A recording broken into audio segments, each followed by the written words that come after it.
আমার ছোট্ট ছোট্ট ছাত্রছাত্রীরা, আশা করি তোমরা সবাই ভালো আছো।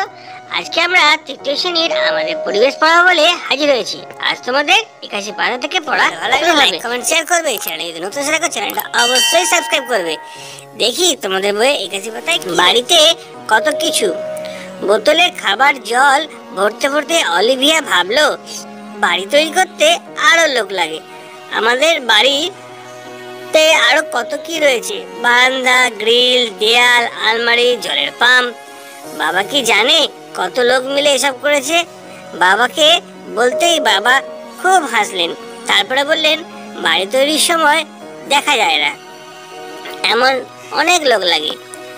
জানলার কাজ যারা তৈরি করেছেন তারাও বাড়ির তৈরি কাজই করেছেন। জল তোলার পাম্প যারা তৈরি করেছেন তাদেরও এদের মধ্যে ধরতে হবে। আবার বাড়ি করার আগে একটা নকশা করতে হয়, কোথায় কোন ঘর থাকবে, কোন দিকে দরজা জানলা রাখলে ভালো হয়। অলিভিয়া বলল, ভালো হয় মানে? ঘরে ঢোকা বেরোনোর সুবিধা হবে, শোয়ার খাট, আলমারি, বইয়ের তাক রাখার সুবিধা হবে। পরদিন অলিভিয়া স্কুলে এসব বলতেই দিদিমণি বললেন, তাহলে বাড়িতে কত কিছু থাকে জানা গেল, কত লোক মিলে কাজ করেন তাও তোমাদের জানা হয়ে গেল। একথা শুনে ডমরু, কেতকী, সুধন, রবীন্দ্র নিজেদের বাড়িতে কি কি আছে তা বলতে লাগলো। আমাদের বাড়িতে মাটির কলসি আছে, খুব ওই কলসিতে জল রাখা হয়, গরমকালে জল খুব ঠান্ডা থাকে। আমাদের বাড়িতে একটা বই রাখার আলমারি আছে, বাবা চায়ের পেটির কাঠ দিয়ে বানিয়েছেন। কাকার মোটা মোটা বই থাকে সেখানে। আমাদের বাড়ি চাল টিনের, বাড়ির ভেতরে একটা টিউবওয়েল আছে। আমাদের বাড়িতে একটা ধান ঝাড়া মেশিন আছে। আমাদের বাড়ির কাছেই মাঠ, কিন্তু বাড়িটা অনেক উঁচু জায়গায়। এইসব শুনে অলিভিয়া বলল, বাবা বললেন একটু উঁচু জায়গায় বাড়ি করতে হবে, যাতে বন্যার জল ঘরে না ওঠে। চাষবাসের জমি আর বাড়ির জমি আলাদা। দিদিমণি বললেন, তোমরা ঠিক বলেছো, তোমার বাবা ঠিক বলেছেন। দেখো, তারপর একটা ছক আছে, ছকটা আমরা পূরণ করেছি। কিভাবে হবে তোমরা একটুখানি বুঝে নাও। এখানে বলেছে কি ধরনের বাড়ি। দু ধরনের বাড়ির কথা এখানে বলা হয়েছে, একটা হচ্ছে পাকা বাড়ি আর একটা হচ্ছে কাঁচা বাড়ি। তোমরা জানো নিশ্চয়ই পাকা বাড়ি কিভাবে তৈরি হয়। পাকা বাড়ি তৈরি করতে লাগে ইট, বালি, সিমেন্ট, জল, পাথরকুচি, লোহা, কাঠ, রং আর টিন। ঠিক আছে? আচ্ছা, বাড়ির ভেতরে কি লাগে?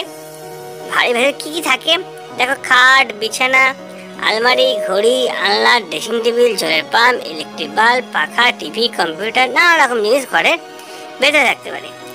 অপরপক্ষে দেখো, কাঁচা বাড়ি যদি দেখি, কাঁচা বাড়ি কি কি দিয়ে তৈরি করা হয়?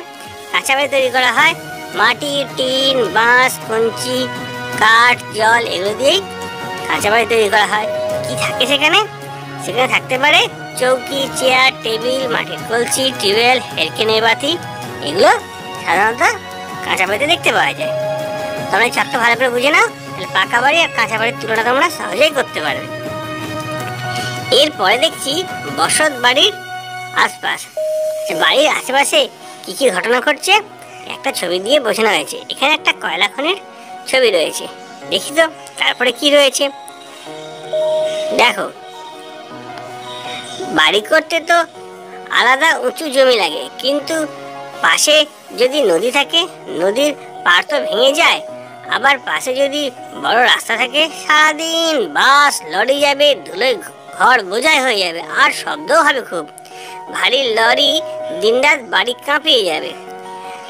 বাজারে গায়ে বাড়ি হলে খুব হইচই হবে, দুপুরে পর বাজে গন্ধও আসবে।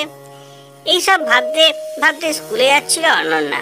সঙ্গে দেখা হলো লক্ষ্মীমণির সঙ্গে। পথে দেখা হলো লক্ষ্মীমণির সঙ্গে। এসব শুনে লক্ষ্মীমণি ওদের দেশের বাড়ির কথা বলল। চারিপাশে খাঁখা মাঠ, কাছেই পাথরের খাদান, সারাদিন পাথরের গুঁড়ো উড়ে আসে। পাশের রাস্তা ছোট, কখনো জল দাঁড়ায় না, কিন্তু রাস্তা দিয়ে লরি ঢোকে, খুব ধুলো ওড়ে। ওদের ঠাকুরদা ওই খাদানে কাজ করেন। বাবা বলেছিলেন অন্য জায়গায় কাজ খুঁজতে। রিম্পা বলল, আমাদের দাদুর বাড়ি হাতির খুব উৎপাত। স্কুলে দিদিমণি সব শুনলো, অনন্যারাও শুনলো। পিকু বলল ফাঁকা মাঠে বাড়ি হলে খুব মুশকিল, বাড়ির আশেপাশে গাছপালা থাকা খুব দরকার, একটু ছায়া হয়।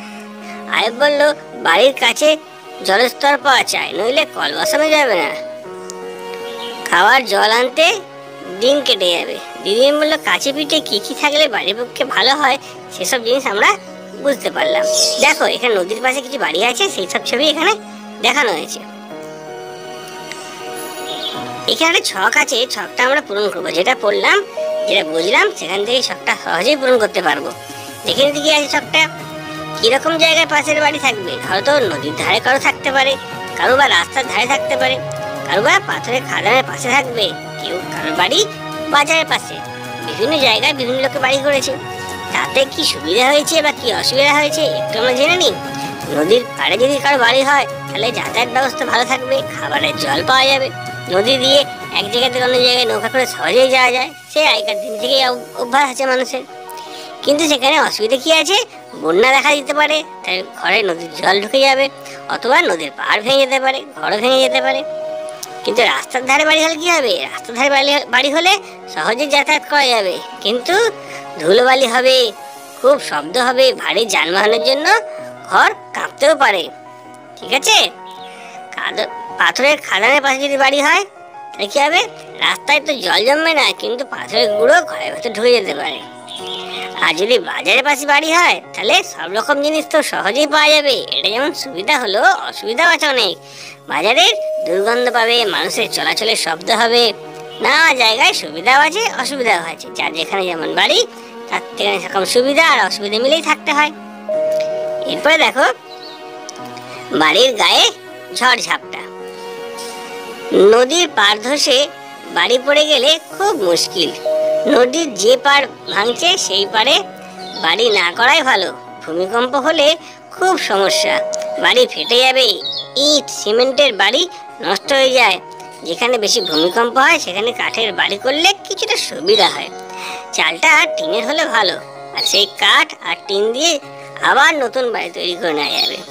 যেখানে মাটির নিচে থেকে কয়লা তোলা হয়, জানো তোমরা কোথায় মাটির নিচ থেকে কয়লা তোলা হয়? কয়লা খনি থেকে।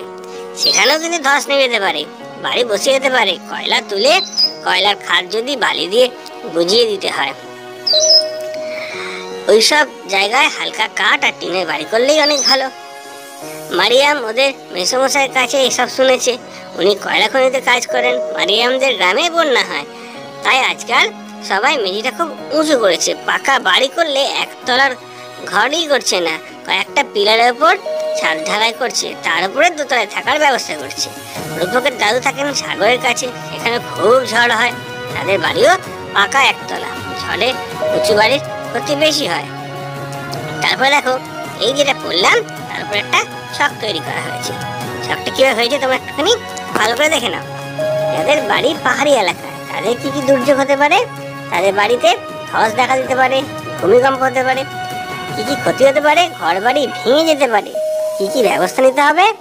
হালকা কাঠ আর টিন দিয়ে বাড়ি বানাতে হবে। কিন্তু যাদের বাড়ি নদীর পাড়ে তাদের কি কি সমস্যা হতে পারে? বন্যা হতে পারে, পাহাড় ভাঙন হতে পারে। ঠিক আছে, এর ফলে কি কি অসুবিধা হবে? ক্ষতি হবে কি? ক্ষতি হবে, ঘর বাড়ি সব ভেসে যেতে পারে। তার জন্য কি কি ব্যবস্থা নেওয়া দরকার? পাহাড় ভাঙছে এমন জায়গায় বাড়ি না বানানোই ভালো।